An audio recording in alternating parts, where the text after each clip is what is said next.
was a gun. I'm not voting. If we want to build our nation. The problem with the Somalians. Just want to experience something else than a black man. Move on, move Can't be like a horse with blinkers on. Honestly say, I was about to have corrupt sex and then I pulled crap, up. but it's nice. Hi, my name is Rorisang Mosedi. I am 22, going on 23. I am at the University of Cape Town. I'm a BCom in Politics, Philosophy and Economics student and involved in student politics and activism. Hi, I'm Nandine Dombela. I'm 21 years old and I'm currently doing my honours at UCT.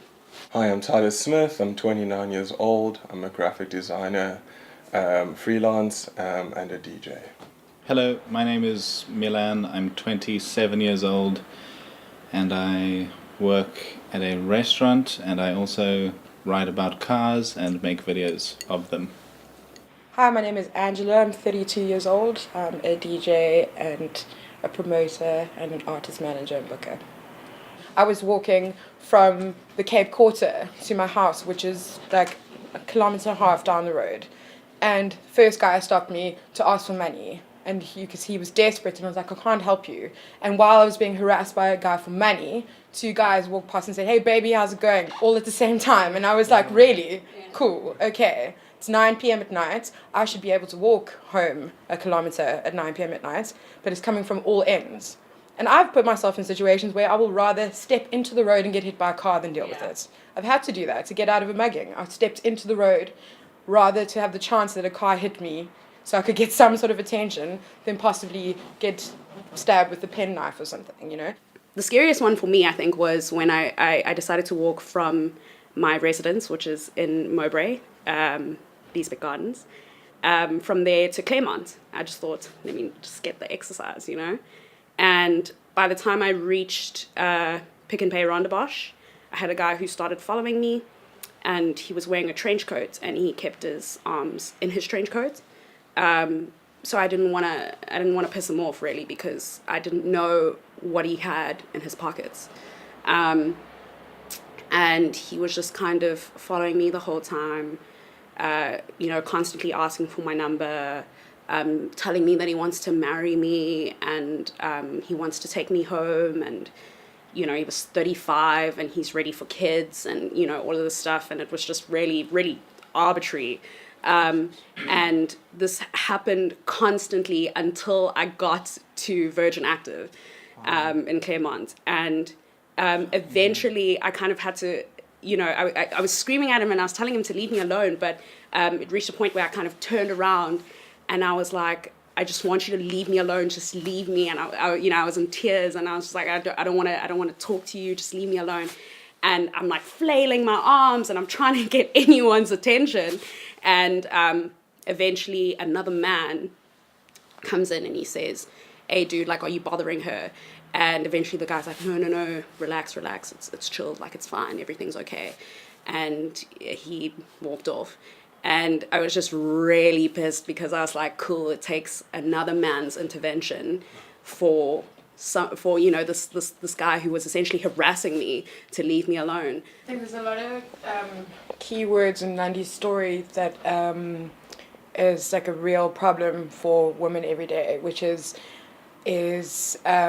speaking about how you said you didn't want to piss him off, so you just kept going.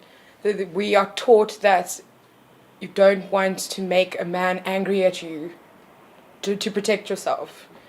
But he's violating everything about your own personal space and your own safety, but you're still more concerned about his emotions in a situation because it's going to put you at a higher threat, and that's a big problem. Yes. You know. And then, as you mentioned, the fact that it took another man to step in order for him to leave you alone. It's the same as being in a bar, standing by yourself having a drink, and you have to go, oh, I have a boyfriend, in order for someone to leave you alone. Like, that's a very big problem.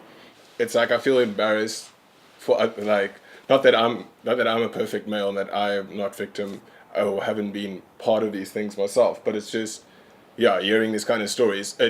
What's interesting to me, the underlying thing after the discussion we're having is obviously gender violence, which could be any gender, but the fact that the women immediately speak of these like horrendous incidents and I'm kind of sitting here quiet shows you like the inequality that even though this is like a topic about gender violence, 90% of that violence is towards women and not against men. It almost seems to me like if men had choice, they could just be like, listen, you're not giving me what you want, so like it's either you give me what you want or like you're dying. Like which one are you choosing? Because for That like happens all the time. exactly. Like- Exactly. And like what we're seeing in our country. But it's like for me what was interesting in trying to explore that is like as much as like, and I've been having lots of conversations and thinking and writing around like legal systems, because in South Africa everyone loves to throw the constitution in your face for everything. It's interesting how like the experience and existence of womanhood, like being a woman in a society, like just the vulnerability of your body, and like and how your identity interacts with like maleness and patriarchy, and like it's just bizarre. It's crazy to me just the extent to which males want to exert their power to the point where they think that you can live or die if they don't get what they want.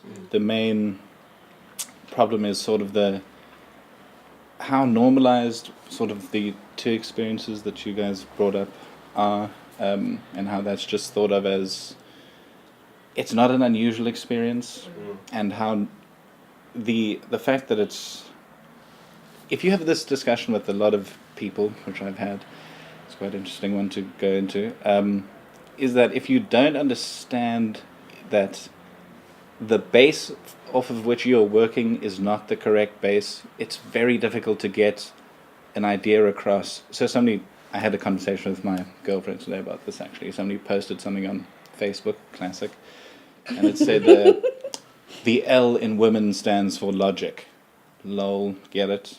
There is Because women don't have logic, classic old misogynist joke. And it was, yeah. So now this individual if you try and explain to this person why that is not cool, they don't understand why at all. It's such a problem that we're raised to fear everyone around us. The energy that is put on us, we're raised to be scared of that, rather than to be confident that we can look after ourselves in a situation. Because the fact is that no one's going to make the world safe for us. That's really naive to think that. But you need to be able to be in your own space and have the confidence in your own safety wherever you go. And you shouldn't have to have a male companion with you in order for that to be okay. And that is like the smallest piece of violence to us every single day. When I get dressed in the morning, I'm like, is this going to get the wrong attention? Even though I really want to wear this today. And I still wear it.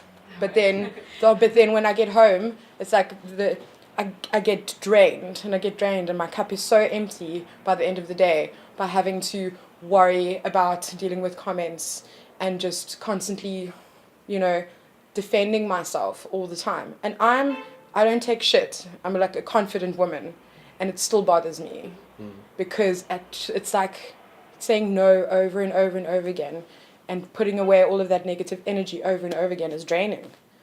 It's a huge problem. Yeah. It's interesting because I'm of that notion now that the men are trash movement, and it's like I'm completely in support of that. Like it's like you have to come to terms and you have to accept that we all are part of this patriarchal society, and as males, like whether we intentionally realize it or not, that we've had a leg up over women since the beginning of, I don't even know, and yeah, so I think we as men have to accept that and realize that, and conversations like this are important so we can understand what females are going through, and be able to play a role in that, whatever that may be, or putting an end to that, I guess. It's really hard, I think, to decide which is the most traumatic, event. I think every single day we're hearing the most traumatic things. And I don't think we can really put a bar on that either. Just, someone getting raped is terrible, but someone being followed home is terrible, and and all of these things are really traumatic, and they're not nice to experience. And I just think that you know, whatever it is that's happening, it's happening every day, and these are always traumatic, and they're always going to be traumatic, whatever it is that we're hearing. For me, as males, I think personally, we've got to make steps in our lives to be better, to be aware. I think things like these conversations are so important, and understanding the female perspective.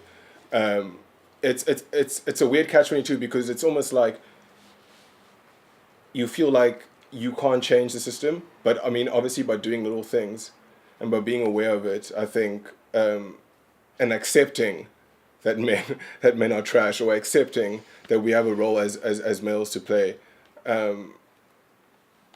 is important. It's really critical to understand, you know, the levels of hierarchy and where you stand, and to be aware of that. I think, you know, if you know you're a male, you identify as male, then you know you should be aware that you have some sort of upper hand, and that you are a little bit higher up on the hierarchy. And so just to be aware of that, I think it can make you sort of change your mind, like when you think of doing something, and it might be a little bit bad, and then you're like, okay, wait, but hold on, I'm a guy, you know, I have this privilege, and maybe when that girl's walking away from me, I understand, like, it's not, I shouldn't even take it as badly, you know, I just know that this is how she's feeling, and this is what she's going through every day, for example. I would say teach our sons that their power is not rooted in aggression. That's a big thing, and that masculinity doesn't come from aggression and from imposing power on other people. I think that's a big deal. And teach our daughters not to fear their own power and understand that they are equal amongst all men, and to always reset the balance if it's not going in their favor. I think that's a good start. I can't wait to like have my opportunity, as you said, to like raise the future generation in like a better way. If I can be part of that, or at least make a small difference in raising my son and daughters to be far more aware of gender violence and be more proactive.